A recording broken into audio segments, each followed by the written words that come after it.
Peace and blessings, family. What's up with all the daydreamers out there? Please don't sleep through this thing. So, for this Thanksgiving break, I have been working on a specific project for the office space slash studio slash art room slash art gallery slash thoroughfare to get to the kitchen to get you something to eat and all that other stuff, right? I wanted to work on something to add here to kind of give it some more organization and kind of clean up some space up in here that has been like really cluttered on this side of the desk area and everything. So, what you're about to watch is a couple of videos that I sewed together to kind of give you guys the journey to making a vinyl record bookshelf slash keyboard holder that wasn't intended to be a keyboard holder, but it came out to be a keyboard holder because I actually needed it for the next project that I'm gonna work on for the actual desk itself.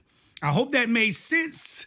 Without further ado or any shenanigans from me, let's get into this project. Here we go.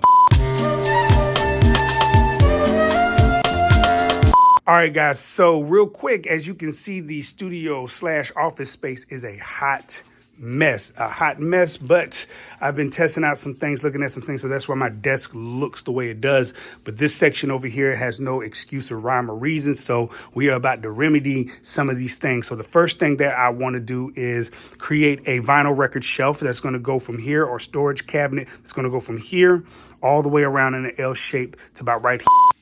So real quick, it didn't come out looking like what I'm describing at all.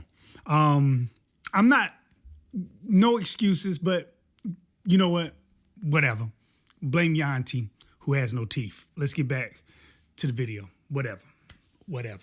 Here, so I'm probably, and ain't no probably, I'm gonna end up removing this shelf right here in order to make that happen. So my vinyl records are coming here, my record player coming here, but not only that, I got some analog gear that I want to put in here also, and it's going to actually go inside the shelving unit that's going to be created right here. So that's number one, and that'll get all that off the floor, clear up that space right there.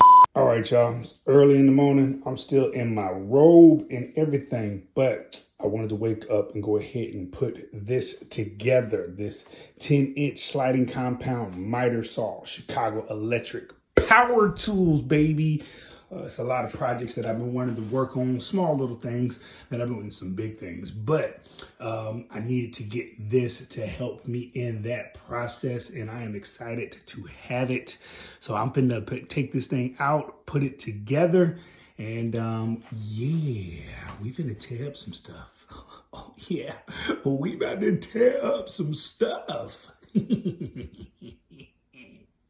All right, so here it is, fully installed Chicago Electric Power Tool 10-inch compound sliding miter saw, ladies and gentlemen, with the blade put in it, ready to go. My wife's gonna come in here and say, where do you plan on putting that? Because it can't stay in here, which she has a point. I have an idea on a temporary place to put it for right now. But just to go over some things with it real quick, some of you guys already probably know about this, but just to tickle my fancy, 45-degree tilt, of course, where the blade can tilt 45 degrees, 45-degree angle cuts right here. But what I do like, and this just costs a little extra money for this feature, of course, sliding. Yeah, so this means that if I pull it this way, make my cut, I can go through a piece of wood like that. The one that I was going to get was a little cheaper, but it wouldn't allow me to have that slide. So it's cost a little bit more money, but it's going to be worth it because of some of the things that I want to do. And I thought to myself, don't buy just for the situation right now. Buy for what you want to work towards to be able to do for the future and stuff like that. So I went on ahead and just spent a little extra money to be future proof just for a short period of time and everything like that. So I'm excited. We're finna tear up a whole lot of pieces of wood up in this jank. But I'm excited for what I'm going to actually put together. I have no idea what I am doing, but keep that between me and you.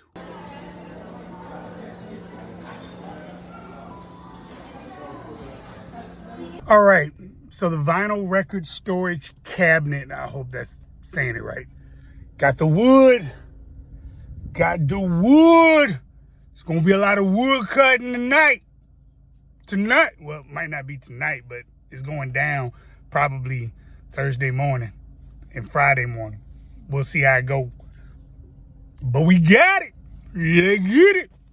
All right, so the foolishness is starting already just with the first cut. For whatever reason, the saw blade is not going through the wood completely. It gets there and then it gets stuck. I double checked to make sure that I had the blade on correctly, and I do. I don't know if it's not enough power. The thing said that it's able to cut 2x4s, which this is what this is. So I'm not sure why this is not giving enough push or whatever. I don't know. So I pulled out the handheld circular. I got a little, it's rigged up, and we're just gonna see if we can make this work, make it do what it do. The adventures of not knowing what the heck you're doing, right? So, yeah, bye. So I ended up taking that that miter saw on back. I was extremely excited about using it. It let me down. It didn't come through. It didn't cut through. In other words, I took it back, got a new miter saw, not the same brand. I'm not getting that brand ever again, but I got a different brand, and it cut like a hot knife through butter, baby. Yes, it did. All right, after not knowing exactly what I was doing with my life with this thing, I am, I believe, officially finished as far as the big things. Some minor stuff I need to do, but I definitely need to sand it down, stain it down. So it might look crazy right now, but I'm gonna go ahead and put everything that I planned on putting on this, and then come back and give you guys the actual look about it. But again, this is not stained or sanded down yet. I'll tell you some things that I did learn is not to use big boards like this, like studs and stuff, because this sucker is extremely heavy. But not only that, it's not that easy. It's easy to work with, but it makes things bulky, heavy, and it's just hard. I don't know. I want to try something different with lighter wood. But yeah, so the keyboard is going up here. My records are going to go down there. But I'm not done, because I will come back and put another shelf right here for when I get my analog gear to put on. Next year, I'll get me a compressor and an EQ analog to put in here, and that'll go in there above my vinyl records and everything. But let me go ahead and fill this thing in so you guys can kind of see the ideal on where this was going. This looks nothing like what I actually had in mind and that I sketched on a piece of paper, but this is what it came out to be. It looks like a bunk bed for, it really looks like a bunk bed for Timmy from the Tiny Tim. It looks like a Christmas Carol bunk bed for a child that's hoping for a Christmas wish. That's what it looks like. All right, and this is what it looks like with everything on it. Again, it's not it's not sanded, nor is it stained yet, you know, and I'm actually juggling between whether I want to stain it or paint it. So I'm not sure yet on the direction I am going to go. So vinyl records down here. These were all the vinyl records that were stacked up under here, fit here. I still got some of my office that are going to go on here also. And I'll still have some space probably for my books, so long as I kind of stack them up the way I want to. Of course, we got the keyboard up here, and I am going to have to put a little slit back here for the USB port, USB cord, to be able to not have to be snugged or being broke or anything like that. So I'm going to have to kind of notch this just a tad bit, which is fine. I have no problem with that. It'll be in the back, so nobody will really be able to see it. And it is pretty sturdy. It's not rocking or anything like that. So I made sure that it wasn't rocking. But yeah, this is it. Still got to sand and stain it, but this is what it came out to be. I'm not going to put it back in the back. I actually like it being open like that and not closed in. And plus I got this lip right here to keep it from, to keep the vinyl records from pushing over. But I'm gonna leave it open just simply because in the outside the office, I have a navy blue wall. And so it should go ahead and blend in really nicely with that wall and everything. So all I gotta do is stain it. That's it, man. You know, and we're done with it for the most part. All right, guys, here is the finished look at the build. I mean, just coming from right here, it just looks like that keyboard is beautifully flushed into into the build, into the cabinet, the storage space. Of course, I got my records down there at the bottom and everything. A couple of books on the side. So I ended up filling it up. I got a lot of vinyl. I got more vinyl than I thought. And I still got more in the living room. But those are tucked away so they are not visible. I just sprawled all over the place. Adding the Chaka Khan record, the Brother Johnsons, and the Curtis Mayfield records at the top right there was a great addition. Let me get close up to it so you guys can see. Just give you guys a good look. This was a very, very daunting task for me. I honestly did not know what I was doing. It did not come out the way that I wanted it to come out, but I'm still satisfied with it. And I think within the room, it looks really, really good. Let me give you a kind of a, excuse the desk. The desk is still in some serious disarray, but I just wanted to pan over for you guys so you can see how it fits into the room and everything. So I am going to enjoy using this. And like I said, I still got to put the shelf right here when I buy my analog gear. And the only reason why I'm waiting to do that is so that I can snugly fit, I can snugly fit it into there to where it's like really, really flushed. And it's really, really looking good. And I think once I get that analog gear in there, it's going to look really, really well. Really, really well. I'm just saying stuff. But no, once I get that analog gear in there, it's going to tie everything together. I mean, it's really going to make it look good. So I'm pleased with this. If you don't have this record right here, this Chaka Khan record featuring Rufus, or Rufus featuring Chaka Khan rather, you are sleeping and you need to wake up. This record here is fire. And that album cover is this dope. The album is dope too, but that album cover is just sick right there for the Brothers Johnson. And of course, the Curtis Mayfield Superfly. And what's great is I'll change those out for other records and stuff and things of that nature, man. But I'm running into my chair.